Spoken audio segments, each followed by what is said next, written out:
Hola a todos mis hermanos en la Biblia es Católica, mi nombre es Francisco Delgado, sean bienvenidos nuevamente a un nuevo capítulo de El Combate Espiritual. Hoy vamos a ver el arma más poderosa y efectiva en el combate espiritual. Bueno, vamos a iniciar de una vez en el nombre del Padre, del Hijo y del Espíritu Santo. Amén. A ver, vámonos, ahí debe de estar ya. Estamos ya en el capítulo 40. Dice así que es necesario evitar las exageraciones porque éstas traen más mal que bien. Número 40 es evitar las exageraciones. Vamos a ver a qué se refiere el autor. Existe un grave peligro en el combate por adquirir las virtudes y consiste en exagerar en los actos buenos que hacemos y en las penitencias que nos imponemos. San Pablo dice que Satanás se disfraza de ángel de luz para engañarnos. Es decir, que nos hace hacer cosas buenas que terminan siendo malas, ¿sí? Segunda de Corintios 11:14. Y esto lo hace muchas veces incitándonos a que cometamos exageraciones en la piedad. Y así nos debilitemos y nos cansemos pronto y tengamos que abandonar el camino hacia la santidad. Bueno, ¿en qué consiste? Vamos a leerlo otra vez. Dice, lo hace muchas veces incitándonos a que cometamos exageraciones en la piedad. Y así nos debilitemos y nos cansemos pronto y tengamos que abandonar el camino hacia la santidad. Le interesa que nos convenzamos de que estamos realizando cosas grandes y así nos llenamos de vanagloria. Algo que mucha gente no se da cuenta, ¿no? De la vanagloria.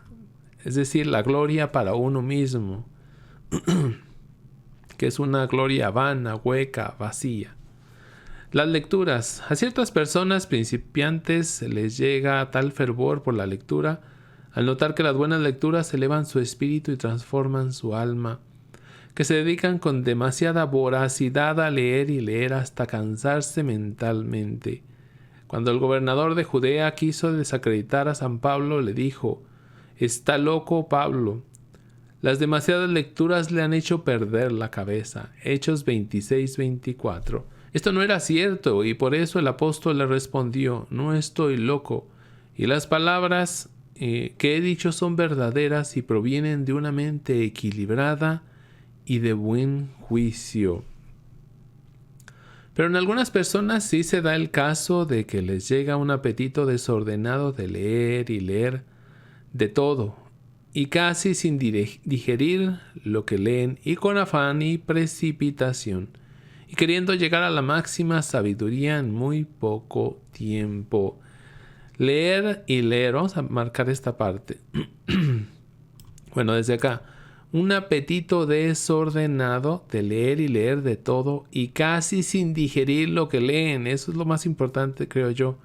Y con afán y precipitación, queriendo llegar a la máxima sabiduría en poco tiempo, lo cual no es posible. Esto te lleva años y años. Y te lleva a algo más que vamos a ver un poquito más adelante, que es más importante que leer. Dice, lo que obtienen es un cansancio mental. Así como el no leer o el leer muy poco lleva al raquitismo mental y al enanismo espiritual, el leer demasiado y con precipitación y afán lleva al cansancio y al agotamiento. Con razón dice el libro de los Proverbios: la miel es sabrosa y provechosa, pero si se come en demasía, empalaga. Debes comer únicamente lo suficiente, porque si exageras te producirá hartura y hasta vómito. Vamos en Proverbios 2:16. Y una miel muy provechosa para el alma son las buenas lecturas. Claro está que para la inmensa mayoría de los católicos, más que avisarles que no lean demasiado, lo que hay que aconsejarles es que lean un poco más. Porque leen demasiado poco y quizás el 90% de lo que leen es más alimento de animales que manjar para el espíritu. Leen noticias, curiosidades, escándalos y otras cosas mundanas, pero lecturas que lleven al alma hacia la santidad, qué poquitas son en realidad las que leen.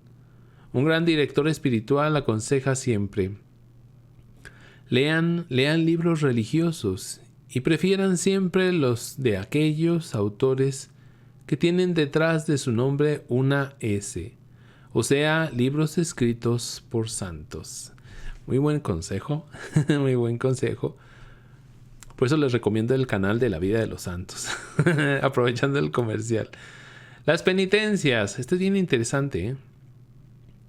Uno de los errores más dañosos para quienes principian la vida de santidad es dedicarse a imitar a los grandes santos en hacer penitencias exageradas, desproporcionadas a sus fuerzas. Los campesinos repiten un adagio. Más útil es para nuestro trabajo un burro vivo que nos ayude a llevar las cargas que un sabio que esté muerto en el cementerio. Lo voy a marcar. Fíjense qué interesante está ese dicho. Esto porque luego la gente con las penitencias se quiere acabar, ¿no? Más útil es para nuestro trabajo un burro vivo que nos ayude a llevar las cargas que un sabio que esté muerto en el cementerio. Algo parecido deberíamos decir en la vida espiritual. Más trabajo puede hacer uno que conserva su salud teniendo prudencia en no exagerar en las penitencias, que uno que pierde su salud exagerando en sus mortificaciones. A los santos los podemos imitar en su amor al silencio, en su aprecio por la humildad, en su inmensa caridad hacia los demás y su intenso amor a Dios. Vamos a marcar esto. Pues yo creo que es todo, todo esto. Lo vuelvo a leer. A los santos los podemos imitar en su amor al silencio, en su aprecio por la humildad, en su inmensa caridad hacia los demás y su intenso amor a Dios, en sufrir con paciencia las ofensas que nos hacen y las contrariedades y enfermedades que nos llegan, en no comer ni beber de gula, en luchar por evitar el pecado y corregir los propios defectos. Pero en cuanto a sus pavorosas penitencias, si no hemos recibido una gracia especialísima como la que recibieron ellos, será mejor no tratar de imitarlos, porque podemos dañarnos irremediablemente la salud y desanimarnos en el camino de la santidad. Es decir, hay gente que termina haciéndose daño. Hay gente que termina acabando con su salud por penitencias incorrectas, que muchas veces son más parte de un afán de sobresalir más que de ser humildes. Eso es lo que a veces uno alcanza a ver. Gente que dice y presume sus penitencias y ahí dices, bueno, lo que quieres es sobresalir más que ser humilde, ¿no? Pero bueno, y dice, y pueden desanimarnos en el camino de la santidad. Pues claro que sí, evidentemente. Vamos al capítulo 41. El peligro de vivir juzgando y condenando a los demás. San Pablo dejó escritas unas frases que se han hecho famosas. Dice así: no tienes excusas, quien quiera que seas, tú que te dedicas a juzgar y a condenar a los demás, pues juzgando a otros te condenas a ti mismo, ya que haces lo mismo que en los demás vives condenando. Fíjense lo que dice San Pablo en la carta a los Romanos. No tienes excusas, ¿sí? Aquí nadie se libra de esto.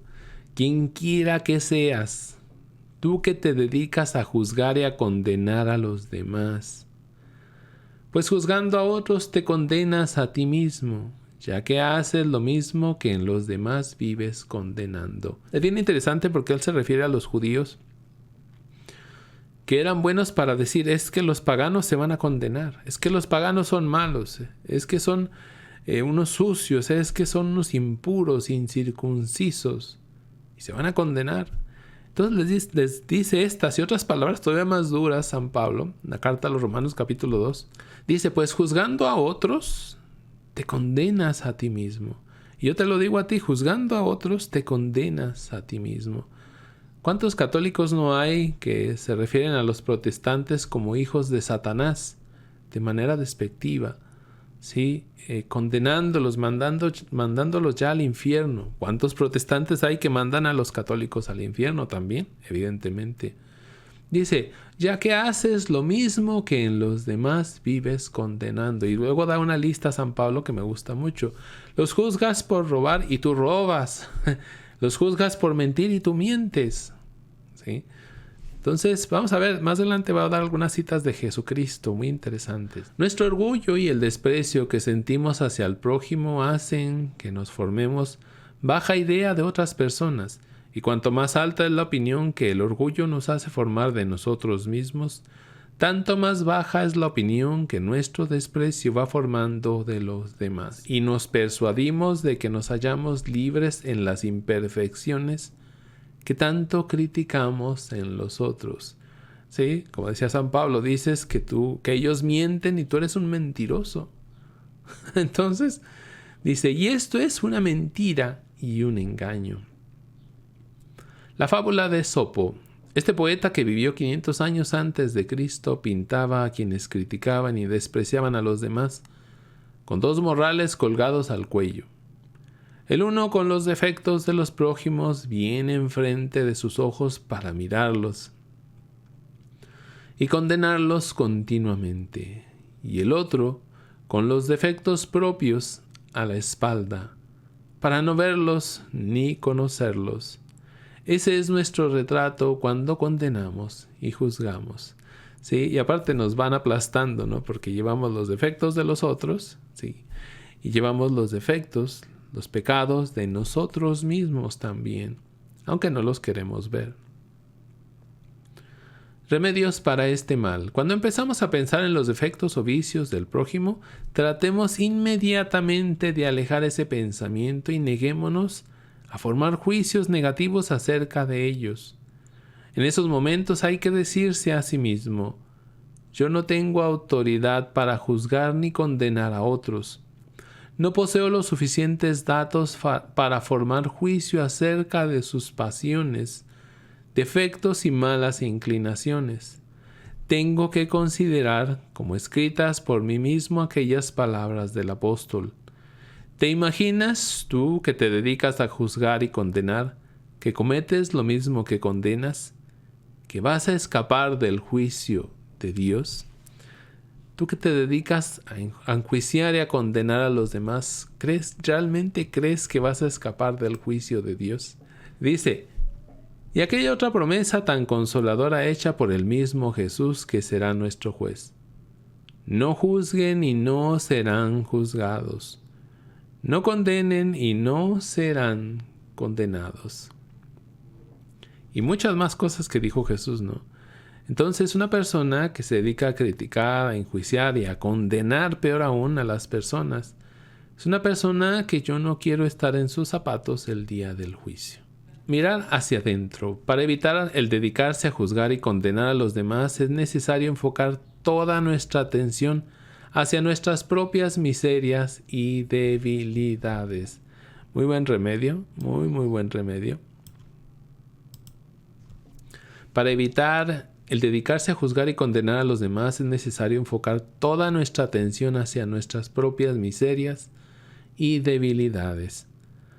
Si así lo hacemos, hallaremos tantas cosas que corregir y reformar dentro de nosotros que ya no tendremos tiempo ni gusto para dedicarnos a juzgar a los demás. Y aprenderemos a mirar las faltas de los otros con una bondadosa caridad, ¿sí? Con misericordia, a veces hasta con lástima. Y dándole gracias a Dios porque tú no tienes esas faltas, ¿sí? Tal vez tus debilidades son otras, eso sí. Hay que pensar que si vivimos juzgando que otros tienen algún vicio, puede ser que nosotros también lo tengamos, porque según el antiguo refrán, el ladrón juzga por su condición. Y esto uno lo ve mucho, ¿no?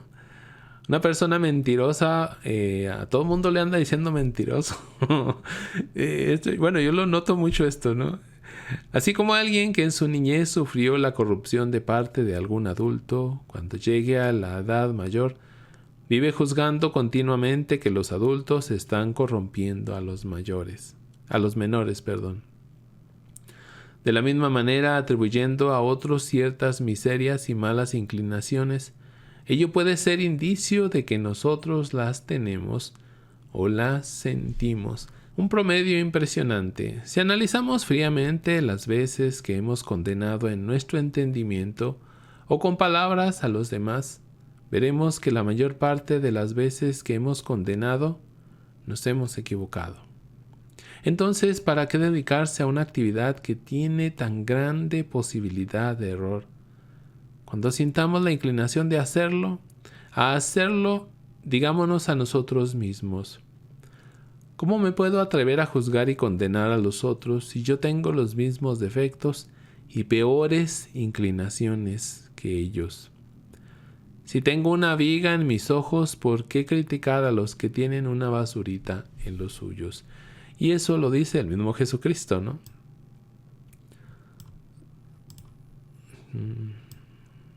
Vamos a marcarlo. Y seguimos. Y si la falta es verdadera y pública, en esos casos pensemos que esa persona debe tener muchas cualidades y virtudes ocultas y que probablemente ha hecho muchísimas obras buenas que nosotros ignoramos. Y consideremos que si Dios le ha permitido caer en esta falta, probablemente ha sido para curarle su orgullo y aumentarle la humildad, y para que se vuelva más comprensible con los demás, y que por lo tanto su ganancia al hacerse pública esa falta va a ser mayor que la pérdida que ha sufrido con el descrédito que le ha llegado. Y si la falta es enorme, y si el pecador es impenitente, endurecido y no demuestra inclinaciones a la conversión, en esos casos, después de hacer el propósito de rezar todos los días por la conversión de los pecadores, que este será quizás el mayor favor que a ellos les podemos hacer. Esto es muy importante. ¿Sí? Cuando el pecador no quiere convertirse, no le interesa, tiene el corazón endurecido, ¿qué es lo que debes de hacer? Rezar todos los días por la conversión de los pecadores, que este será quizás el mayor favor que a ellos les podemos hacer, y solo en el cielo sabremos cuánto les hicimos rezando por su conversión. Porque también es cierto que todos, queremos ver los resultados y a veces no se van a ver. Elevemos nuestro espíritu hacia el cielo y pensemos en cuántos y cuántas están allá arriba gozando del paraíso eterno, después de haber llevado por muchos años una vida de pecado que parecía impenitente y sin esperanza de conversión, y de pronto, quizá por las oraciones y sacrificios que alguien ofreció por los pecadores, ¿sí? Incluso en general, mucha gente pide por los pecadores en general. Qué bueno, ¿no? Que Dios acomode esas oraciones donde más se requieran. Recibieron una gracia de esas que los místicos llaman tumbativas. Me gusta mucho ese nombre, tumbativas. Y cambiaron de vida y lograron después llegar a la santidad, como el ladrón de la derecha en la cruz, o como la pecadora del Evangelio. Cambiaron una vida horrible de pecado por una situación de conversión y se salvaron. En cambio, cuántos y cuántas que ya andaban muy alto en la vía hacia la santidad se llenaron de orgullo y presunción y vanagloria y desprecio a los demás y cayeron después en un abismo de miserias y debilidades. Tú que te sientes muy arriba, muy santo, cuidado porque te puedes caer. Y más si juzgas con tanta dureza a los demás. Dios te puede quitar la gracia y vas a caer, te guste o no te guste. Y eso para que ganes en humildad. Dice, por eso el sabio dice en el libro del Eclesiástico: de nadie demos un juicio antes de que haya llegado al final de la vida. Porque hay gente que empezó bien y terminó mal. Y otros pueden empezar muy mal y terminar muy bien. ¿Sí? Hasta en el último momento se puede arrepentir un alma. Bueno, pedir esta cualidad. Uno de los favores que más deberíamos pedir al Espíritu Santo es aquel regalo que, según San Pablo, acostumbra a dar el Santo Espíritu a los que le suplican, la benignidad, o sea, cualidad de pensar amablemente y bien de todos, ¿sí? Es decir, tener una mente santa, una mente limpia. Gálatas 5, y vuelvo a leerlo, la benignidad, o sea, la cualidad de pensar amablemente y bien de todos. Algo que nos hace mucha falta a todos, creo yo. Si Él nos concede esta feliz inclinación, tendremos la seguridad de que en el día del juicio no vamos a recibir una sentencia condenatoria, porque Jesús prometió, con el juicio con el que juzguen serán juzgados, y con la medida con la que midan serán medidos. Si tú juzgas muy duramente a los demás, conocidos y desconocidos, muy, muy duramente vas a ser juzgado. Y más si sabías estas cosas y no te importó. Sí. Mateo 7:1. Con la mayor frecuencia deberíamos tener en nuestros labios aquella jaculatoria que tantas personas han repetido miles de veces y que a tantos corazones duros e inflexibles los transformó en corazones comprensivos y amables. Dice así: Jesús, manso y humilde de corazón, haz nuestro corazón semejante al tuyo. Otra jaculatoria, y esta muy, muy bonita, muy bonita, y alguna vez yo la hice, sí. Les decía, las jaculatorias son así, para lo que necesites hay jaculatorias, sí. Y esta es muy bonita. Jesús, manso y humilde de corazón, aunque yo decía, haz mi corazón semejante al tuyo, sí. Bueno, entonces se cumplirá en nosotros lo que el Señor prometió por medio del profeta Ezequiel. Les cambiaré el corazón de piedra por un corazón de carne. Ezequiel 36:26. El corazón duro y condenador por un corazón comprensivo y perdonador. Cambiar el corazón duro, ¿sí?, amargado y condenador que enjuicia a todo mundo, por un corazón comprensivo, vamos a decir misericordioso, que se compadece del otro. Y también perdonador. Muchos han hecho el ensayo de pedir esta gracia y la han obtenido. ¿Por qué no ensayar también nosotros? Si vamos a ser juzgados con la medida que nosotros empleemos para juzgar a los demás, lo mejor será entonces emplear una medida ancha y generosa, para que esa medida sea la que se emplee en nuestro favor. Así se cumplirá aquella promesa de Jesús. Se les dará una medida amplia, buena, generosa y rebosante.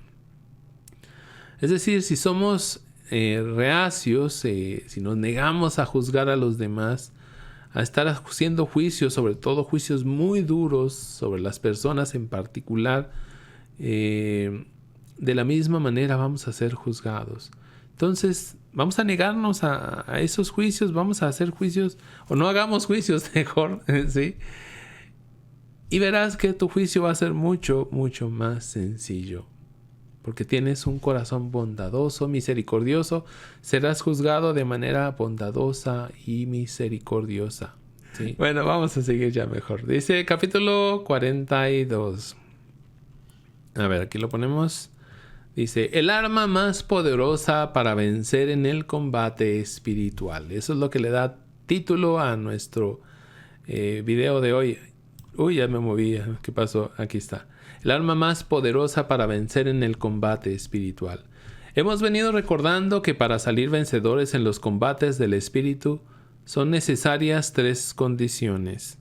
Desconfiar de que por nuestras solas fuerzas lograremos vencer a sus enemigos de la salvación. Confiar inmensamente en Dios y emplear lo mejor posible las cualidades que se han recibido. Vamos a marcar esto. Para salir vencedores en los combates del espíritu son necesarias 3 condiciones. Vamos a ver cuáles son esas 3 condiciones. Desconfiar de que por nuestras propias fuerzas, solas fuerzas, lograremos vencer a los enemigos de la salvación. Hay que desconfiar de eso porque en realidad no lo vamos a hacer. Ahora, confiar inmensamente en Dios, eso sí. Desconfiamos de nosotros, confiamos totalmente en Dios. Y emplear lo mejor posible las cualidades que se han recibido, ¿sí? Emplearlas lo mejor posible, fortalecer las virtudes, etc. Ahora vamos a recordar la cuarta arma. Muy importante esta cuarta arma. Y la más poderosa y efectiva, que es la oración. Ahí está. ¿Cuál es la cuarta arma? La más poderosa, la más efectiva. La oración. De la oración se pueden repetir las palabras que la Sagrada Escritura dice acerca de la sabiduría. Todos los demás bienes me vinieron junto con ella. Todos los demás bienes me vinieron junto con ella. La oración es el canal por el cual se nos envían todas las ayudas que recibimos del cielo. Vamos a marcar esto. Es la espada que Dios ha puesto en nuestras manos para que combatamos a los enemigos de nuestra salvación y los derrotemos. Aquí algo bien interesante. Alguien dirá, pues no, que la espada es la Biblia. Sí, y de hecho con la Biblia hacemos oración. ¿Sí? Dice, es la espada que Dios ha puesto en nuestras manos para que combatamos a los enemigos de nuestra salvación y los derrotemos. Aquí no es ya solo para defenderse, sino otra vez es para atacar al enemigo. La oración tiene sus condiciones. Orar es hablar con un Dios que nos ama y nos escucha con infinita bondad y con gran interés por ayudarnos y defendernos. Vamos a marcar esto. Yo creo que aquí lo voy a marcar todo. Porque de veras, sin oración no vas a llegar a ningún lado. A ningún lado. La humildad no va a llegar por ningún lado sin oración. ¿Sí? El orgullo te va a ganar siempre, la soberbia, etc. Las virtudes van a disminuir, los vicios van a aumentar. Sin oración no vas a llegar a ningún lado. Orar es hablar con Dios que nos ama y nos escucha con infinita bondad y con gran interés por ayudarnos y defendernos. Pero al orar hay que tener cuidado de cumplir ciertas condiciones para que la oración le agrade a nuestro Señor. Los santos dicen que al orar debemos hacer 4 acciones: adorar, dar gracias, pedir perdón y suplicar favores. Bueno, vamos a marcar también eso, ¿sí? Los santos dicen que al orar debemos hacer 4 acciones: adorar, dar gracias, pedir perdón y suplicar favores. Puede existir un peligro, que solo oremos para pedir favores. Y esto, uno que está aquí haciendo videos se da cuenta de eso mucho, ¿no? ¿Cuánta gente lo único que pide es un favor? Dios, ayúdame con esto, Dios y Dios y Dios. Pero bueno, y se nos olvida adorar, dar gracias al buen Dios y suplicarle perdón por las ofensas que le hemos hecho. Ahora en Cuaresma como que ya hay más gente que pide perdón. Eso también me gusta, ¿sí? Hay mucha gente que pide perdón por sus pecados. Cuando se va a pedir un favor a alguien es muy importante ganarnos la amistad y buena voluntad de quien va a conceder ese favor. ¿Lo hacemos así con Dios? ¿Le pedimos excusas por las ofensas que le hemos hecho? ¿Le agradecemos tantos favores que nos ha concedido? ¿Le decimos muchas veces que lo amamos? ¿O solamente pedimos y nada más? ¿Sí? ¿Cuántas veces nos pasan, incluso o a veces por temporadas enteras, que solo pedimos y pedimos y pedimos? Nunca agradecemos ni por la vida, ni por la salud, ni por mis ojos, no, por nada. Ni porque sigo respirando, ni porque el corazón sigue latiendo, ni porque salí y vi el cielo, ni quien agradezca. Bueno, al pedir conviene que lo que se pide agrade al dador. Decía un santo que el cielo debe cansarse al oír que algunos solo piden bienes materiales para esta tierra. Eso también es muy cierto. Pedimos cosas que no tienen nada que ver con el cielo. Se les olvida pedir la conversión, la salvación del alma, el crecer en santidad y el conseguir la vida eterna. Esas sí son cosas que en verdad agradan muchísimo a nuestro Señor. A ver, ¿cuáles cosas? La conversión, vamos a marcarlo. La conversión, la salvación del alma, el crecer en santidad y el conseguir la vida eterna. Esas sí son cosas que en verdad agradan muchísimo a nuestro Señor y se las concede con inmenso gusto. ¿Es eso lo que más pedimos? No se nos olvide que de las 7 peticiones del Padre Nuestro, solo una es material. Las otras 6 son espirituales. Y si esa es la oración del cristiano, imagínense, y nosotros nos las pasamos pidiendo cosas materiales, pues no. Ventajas de la oración. Una de las mayores cualidades que Dios nos ha concedido a algunos de nosotros es que nos guste orar. Porque la oración nos ayudará a cruzar sin fracasar los traicioneros lugares donde se encuentra la tentación. Por la mañana la oración es la llave que nos abre los tesoros de Dios. Y por la noche es el manto que nos coloca bajo su protección divina. Qué bonito esto. Por la mañana la oración es la llave que nos abre los tesoros de Dios. Por la mañana la oración es la llave que nos abre los tesoros de Dios. Si eso lo creyeras realmente en tu corazón, ¿tú crees que te levantarías sin hacer oración? La pregunta es, ¿y lo crees? Lo más seguro es que no. Y por la noche es el manto que nos coloca bajo su protección divina. A veces uno ya llega muy cansado y con ganas de acostarse y a dormir. Pero hay que dedicarle un poquito de tiempo, 5 minutitos. Le das gracias al Señor, le dices que lo amas mucho. Bueno, ya aquí vimos la técnica, ¿no? Pero dedícale un poquito de tiempo. Los milagros más maravillosos y los cambios más portentosos han sido preparados por muchas oraciones.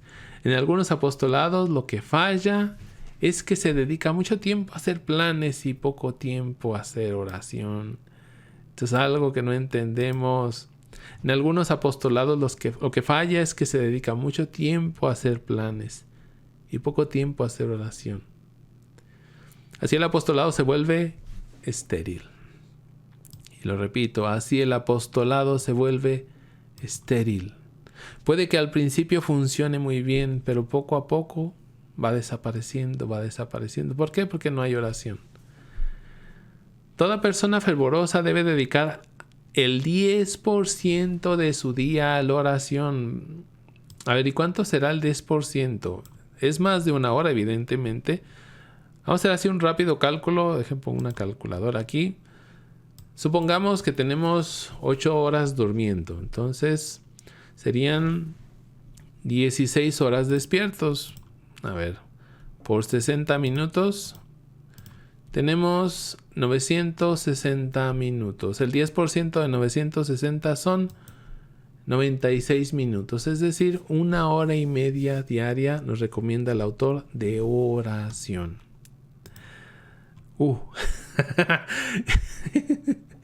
A ver, ¿quién dice yo? Porque yo no. Es mucho. Tal vez no hago 1 hora y media de oración, pero bueno, estudio la Biblia. Ahí sí lo sumo, pues ahí sí ya hago 2, 3, 4 horas, ¿no? Pero oración sola me cuesta. De efecto, que empecemos a encomendar a Dios con toda fe, irá desapareciendo y disminuyendo notoriamente gracias a la oración. La oración te da fuerza, una condición sin la cual no. Para que la oración tenga efecto es necesario que la hagamos con mucha confianza en el poder y la bondad de nuestro Señor. Dice San Pablo, Dios tiene poder y bondad para darnos mucho más de lo que nos atrevemos a decir o desear. Otra vez, si creyéramos estas palabras, si realmente las creyéramos, Dios tiene poder y bondad, es decir, es bueno y tiene todo el poder del mundo para darnos mucho más de lo que nos atrevemos a pedir o desear. Podemos estar seguros de que si le pedimos con la fe y sin cansarnos, no nos negará las ayudas que necesitamos en lo material y en lo espiritual. El santo profeta repetía: ¿saben a quién prefiere el Señor? A los que confían en su misericordia. Tratemos de pertenecer a ese número de los preferidos de Dios. Cuanto más confiemos en Él, más seremos ayudados por su bondad y por su infinito poder. Y esto lo va a repetir Jesús muchas veces. Sí, lo que pidas con fe, lo que pidas con fe. Otra condición: para que nuestra oración sea respondida favorablemente por el Creador, es necesario que nuestro deseo sea el que se cumpla la voluntad de Dios. Y esto lo estamos viendo ahí. Bueno, lo acabamos de ver con Luisa Picarreta, ¿no? Con la oración en Getsemaní. Para que nuestra oración sea respondida favorablemente por el Creador, es necesario que nuestro deseo sea el que se cumpla la voluntad de Dios. Es decir, mi deseo no es recibir lo que yo deseo. Mi deseo es desear lo que Dios desea. ¿Sí? Eso es debería de ser mi deseo. Vamos a poner aquí: nuestro deseo sea que se cumpla la voluntad de Dios. Decía un santo, San Agustín: Señor, dame lo que me pides y pídeme lo que quieras. Eso a veces yo también la repito: Señor, dame lo que me pides y pídeme lo que quieras, Señor. Porque son gracias que vienen de Dios. Dice: nuestro deseo sea que nuestro deseo sea el que se cumpla la voluntad de Dios, lo que Dios quiere, y no nuestra voluntad o los propios caprichos, porque nuestra propia voluntad puede estar equivocada y nos puede hacer pedir cosas que no nos convienen. Y en cambio la voluntad divina jamás se equivoca, y lo que quiere para nosotros es lo que más nos conviene. O sea, lo marco aquí. La voluntad divina jamás se equivoca, y lo que quiere para nosotros es lo que más nos conviene. Por eso digámosle a nuestro Señor de vez en cuando que si lo que le pedimos no va a servir para nuestro mayor bien, por favor, no nos lo vaya a conceder. Por eso digámosle a nuestro Señor de vez en cuando que si lo que le pedimos no va a servir para nuestro mayor bien, por favor, no nos lo vaya a conceder. Uy, aquí estoy marcándolo todo con amarillo. Dice: aún en las virtudes y en el progreso espiritual, que si son bienes que nos aprovechan siempre y muchísimo, pidamos todo esto al Señor, pero no por darnos el gusto de ser más buenos y más estimados, sino para agradarle más a Él y cumplir mejor su santísima voluntad. Hasta en eso hay que tener cuidado.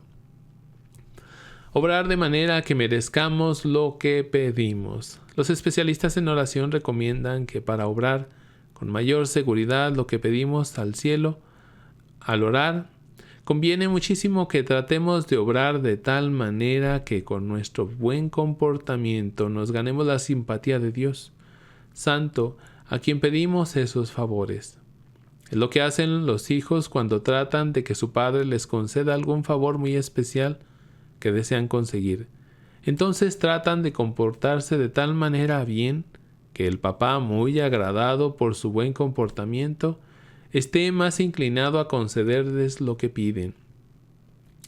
Desafortunadamente, muchas veces nosotros hacemos lo contrario. Pedimos a Dios algún favor o gracia que necesitamos o deseamos, pero mientras tanto nos seguimos comportando de tal manera que en vez de ganarnos la simpatía divina, lo que estamos consiguiendo es aborrecimiento y antipatía por nuestro mal proceder.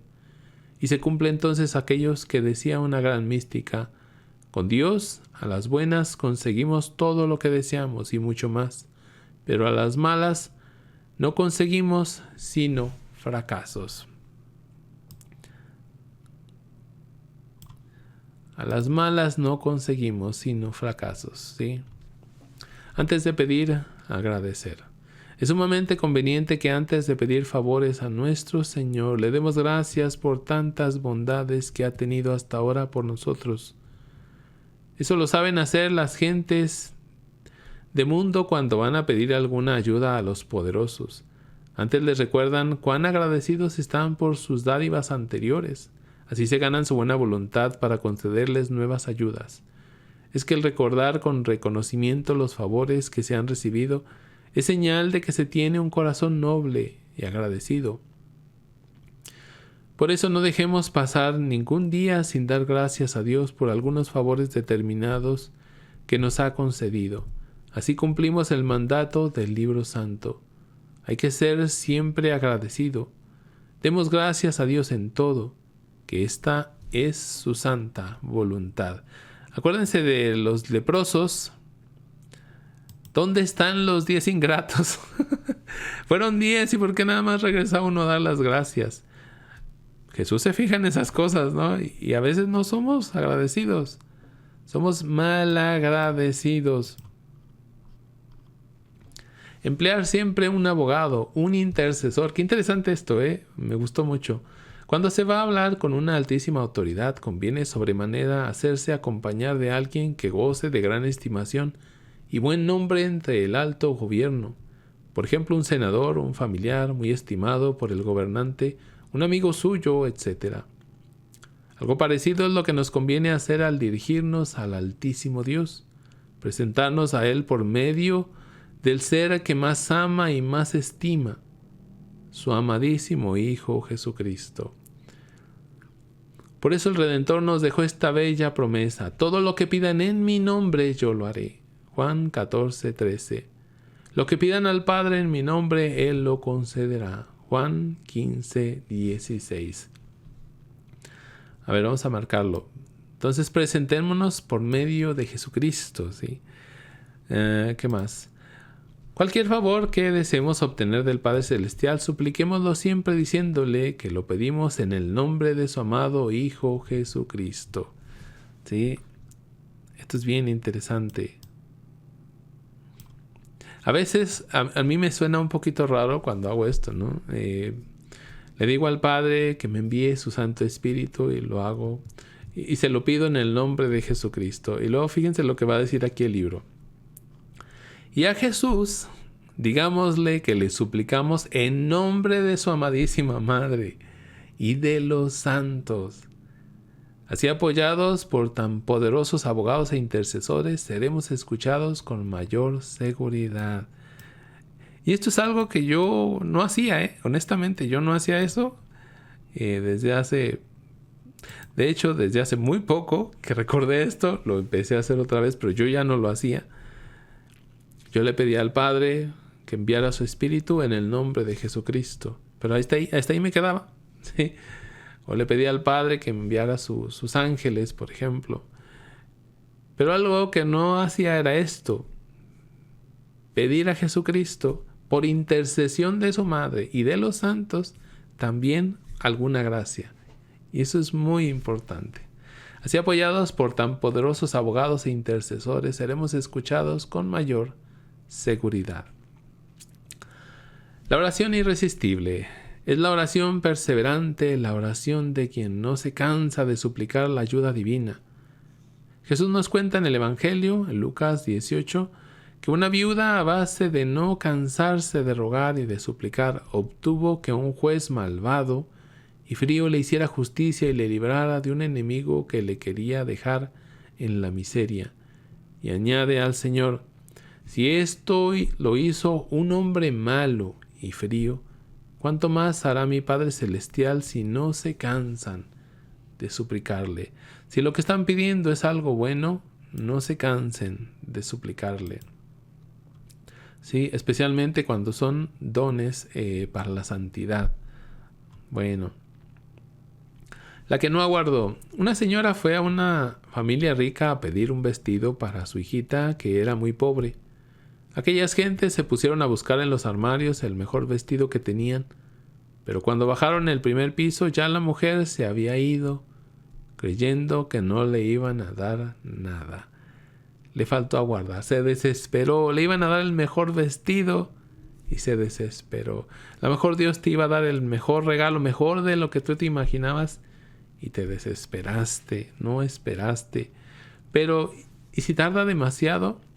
Uno de los peligros para nuestra oración consiste en que si Dios demora bastante en concedernos lo que estamos pidiendo, nos desanimamos y dejamos de rogarle. Es necesario que nos repitamos hasta la saciedad la noticia tan hermosa que nos contó San Pablo. Dios tiene poder y bondad para darnos mucho más de lo que nos atrevemos a pedir o a desear. Así que palabra de Dios. Efesios 3:20. Si Él quiere y puede ayudar, ¿por qué dejar de pedirle sus ayudas? Partimos siempre de un principio. Aquel a quien pedimos es todopoderoso. Dios nos oye. Dice San Juan, y si nos oye, nos ayuda. Bueno, seguimos. Antes de que se me acabe la voz, ya se me está acabando. Y si la gracia que le pedimos no nos conviene, esto es muy importante. En este caso, Dios, que es infinitamente sabio y bondadoso, nos concederá entonces otras gracias y ayudas que sean más útiles y provechosas. Pero lo cierto es que siempre cumplirá aquello que prometió por medio de su profeta. No han terminado de hablar en su oración y ya les estoy enviando una respuesta a su favor. Incluso cuando pidas algo malo, si insistes, Dios te va a dar otras cosas, ¿no? Porque es Padre y no te puede dar algo malo. Bueno. Y si somos indignos de ser escuchados, cuando Dios parece no querer hacer caso a nuestras peticiones, debemos humillarnos y reconocer que somos indignos de que Él nos oiga y nos ayude. Pero no nos quedemos en el recuerdo de nuestras miserias y maldades, sino más bien pensemos en cuán grande es su misericordia y su admirable generosidad, y que Él nos ayuda no porque nosotros somos buenos, sino porque Él es bueno. Y estemos seguros que cuanto mayor sea nuestra confianza en la misericordia divina, tanto más grandes serán los favores que conseguiremos de nuestro Señor. De quien tiene mayores riquezas y más generosidad, se pueden obtener más ayudas que de uno que es pobre y tacaño. Pero ¿quién más rico, más generoso y más buen amigo nuestro que el mismo Dios? Nuestro Creador no necesita que le informemos acerca de lo que necesitamos, pues bien sabe el Padre Celestial todo lo que necesitáis. Lucas 12:30. Pero quiere que acudamos a Él para confiarle plenamente lo que nos está haciendo falta, y que dejemos en sus manos la solución, aceptando su voluntad divina. San Juan Crisóstomo dice, no hay criatura más poderosa que la que ora con fe, porque tiene en su favor una promesa infalible que dice, pedid y se os dará. Fíjense lo que dice esta frase muy interesante de San Juan Crisóstomo. No hay criatura más poderosa que la que ora con fe, porque tiene en su favor una promesa infalible que dice, pedid y se os dará. Jesús no puso límites a lo que Dios nos va a conceder. A nosotros nos toca no tener miedo en pedir, aunque lo que pidamos sea tan raro como pedirle a un árbol o a un monte que se arranque de donde están y se lance al mar. Bueno, ese ejemplo lo puso Jesús, ¿no? Marcos 11:23. Orar sin tanto afán. Es necesario no profundizar tanto en los problemas. De tanto rasguñar, una herida se va enconando más y más. Dejemos que Dios actúe. Dejemos tanto miedo. El miedo no está bien en quien confía en la bondad del Señor. No nos dediquemos a analizar tanto los problemas ni a querer resolverlos nosotros solos. Dejemos que Dios los resuelva. Decíamos que si tienes miedo es porque te falta mucha fe. ¿Sí? En la medida que aumente tu fe, el miedo irá disminuyendo. Entonces, ¿cómo le vas a pedir con fe si tienes tanto miedo? No pedir solo lo material. Y repite, ¿no? Esto ya lo había dicho y lo vuelve a decir. Dice la gente, crecen para que se me... Más bien es recen, ahí estaba equivocado. Es recen para que se me solucione tal o cual problema. Mucha gente hace así. Muy bien, pero ¿por qué no piden también recen para que yo me convierta? Si esto sucede, se cumplirá lo que anunció Jesús. Todo lo demás se nos dará por añadidura. Primero el reino de los cielos y su justicia. Y después todo lo demás ya vendrá, ¿sí? La mejor oración es la que parte del deseo de agradar a Dios, del deseo de salvar almas, del anhelo de lograr la propia conversión y la de muchos más. Nada hay que más agrade a nuestro Salvador que esto. Si le pedimos estas gracias, estará siempre dispuesto a responder a nuestra oración. Cuanto pidan en la oración, crean que ya lo han recibido y lo obtendrán. Marcos 11:24. Y bueno, ya nos despedimos pues en el nombre del Padre, del Hijo y del Espíritu Santo. Amén. Dios los bendiga. Adiós.